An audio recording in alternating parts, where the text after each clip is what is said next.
Matthew 16. The Pharisees and Sadducees came to Jesus and tried to test him by asking for a sign from heaven. He told them, "If the sky is red in the evening, you say the weather will be good. But if the sky is red and gloomy in the morning, you say it is going to rain. You can tell what the weather will be like by looking at the sky, but you don't understand what is happening now. You want a sign because you are evil and won't believe. But the only sign you will be given is what happened to Jonah."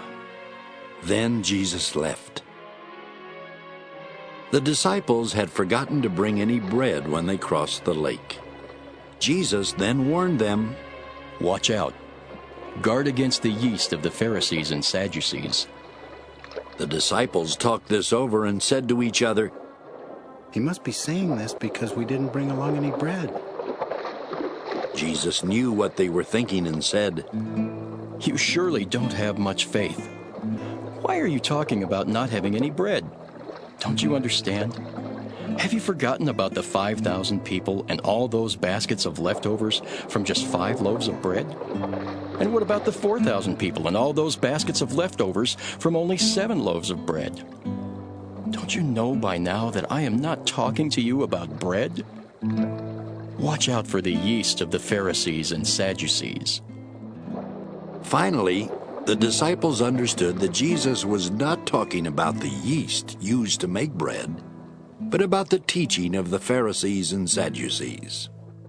When Jesus and his disciples were near the town of Caesarea Philippi, he asked them, "What do people say about the Son of Man?"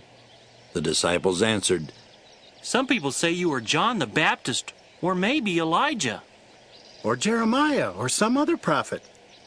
Then Jesus asked them, "But who do you say I am?" Simon Peter spoke up, "You are the Messiah, the Son of the living God." Jesus told him, "Simon, son of Jonah, you are blessed. You didn't discover this on your own. It was shown to you by my Father in heaven. So I will call you Peter, which means a rock. On this rock I will build my church, and death itself will not have any power over it. I will give you the keys to the kingdom of heaven, and God in heaven will allow whatever you allow on earth. But he will not allow anything that you don't allow." Jesus told his disciples not to tell anyone that he was the Messiah. From then on, Jesus began telling his disciples what would happen to him. He said, "I must go to Jerusalem. There the nation's leaders, the chief priests, and the teachers of the law of Moses will make me suffer terribly. I will be killed, but 3 days later I will rise to life." Peter took Jesus aside and told him to stop talking like that. "Lord, surely God won't let this happen to you." Jesus turned to Peter and said, "Satan, get away from me. You're in my way because you think like everyone else and not like God." Then Jesus said to his disciples, "If any of you want to be my followers, you must forget about yourself. You must take up your cross and follow me. If you want to save your life, you will destroy it.